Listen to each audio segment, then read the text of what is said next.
Top story of the hour, Italy's Defence Minister Guido Crosetto has now warned that the situation for the Gaza-bound Global Sumud Flotilla is worrying, cautioning that the safety of civilians on board cannot be guaranteed. He has described the previous drone attacks on some of Flotilla's vessels as totally unacceptable, prompting Italy to send naval support, including the ship Alpino, to assist if needed. Male a nessuno, ma vi assicuro che il clima è preoccupante e voglio usare questo momento per trasmettere a tutti quelli che sono a bordo di quelle navi, anche attraverso quelli di voi che con loro parlano, di capire che il clima è preoccupante e noi non siamo in grado, una volta usciti dalle acque internazionali e entrati nelle acque di un altro Stato, di garantire la sicurezza, né noi né nessun altro paese al mondo. E ho chiesto, anche grazie all'aiuto di molti di voi, fino a che punto voleva spingerci la flottiglia e se doveva essere una nostra preoccupazione il fatto che questa operazione potesse, una volta entrata nelle acque territoriali israeliane, essere rischiosa per i cittadini, per le persone che c'erano a bordo. E ci siamo chiesti cosa noi potevamo fare, cosa il governo poteva fare, cosa la difesa poteva fare per fermare, per impedire che si arrivasse a un punto di non ritorno.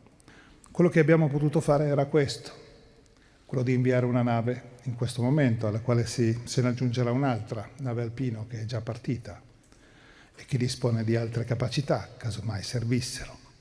Ma non è nostra intenzione muovere le navi militari per porre guerra a un paese amico.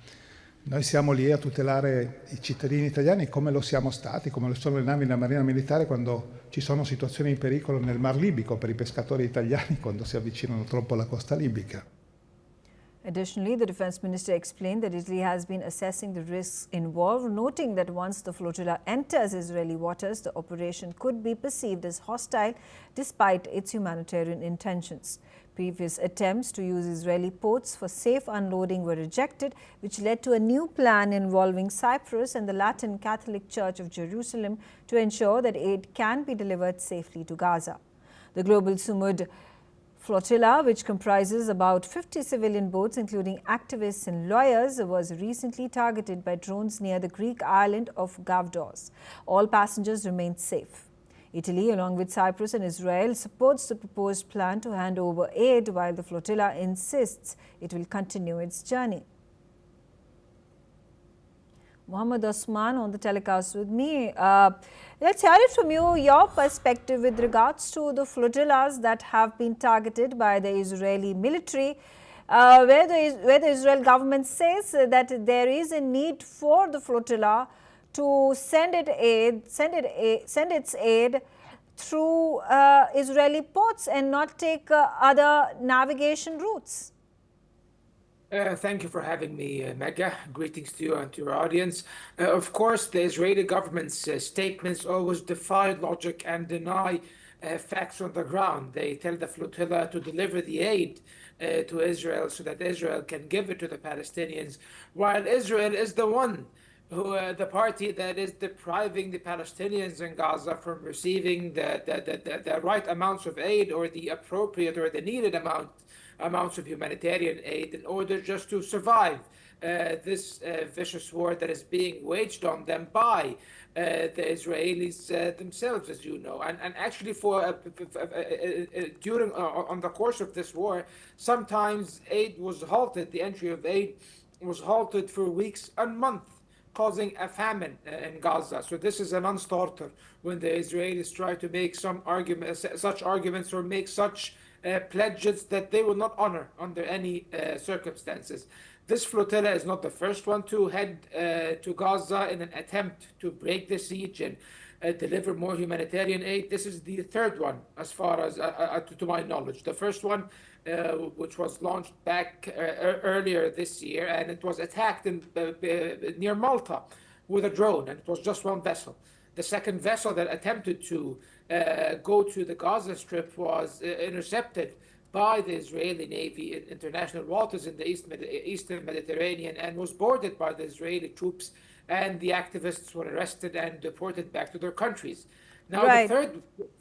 the third flotilla now will face probably the same fate, because Israel always enjoys a state of perpetual impunity. And I do question whether Italy will be willing to take any decisive action to protect the flotilla, as the defense but why minister is there such resistance by the flotilla occupants to send over aid as per the routes that have been specified by the Israeli government, by the Israeli naval forces? Because most of this aid will not reach Gaza, and I'll give you an example. Egypt is the primary route through which aid enters the Gaza Strip, through the Kerm Abu Salam border crossing. It's a border crossing that is shared by the Palestinian Gaza Strip, Israel, and Egypt. And before that, there was the Rafah border crossing between Egypt and the Gaza Strip, which was destroyed from the Palestinian side on the Palestinian side of the crossing, was destroyed by the Israelis when they occupied the city of Rafah, and they shuttered it, preventing the entry of aid from over there. So now the aid that comes from Egypt enters from the Kerm Abu Salam border crossing.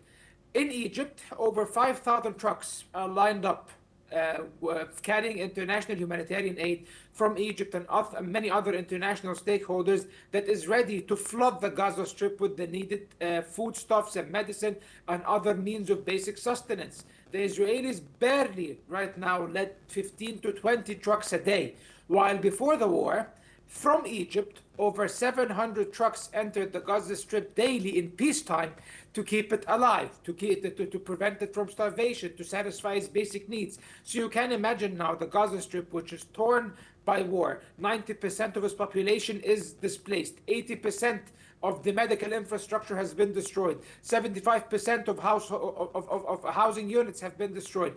So there's a dire humanitarian catastrophe over there, and yet Israel will only let from 15 to 20 trucks, maximum 30 trucks daily. So this is a policy adopted by Israel to enact a state of perpetual humanitarian disaster in the Gaza Strip in order to depopulate it eventually.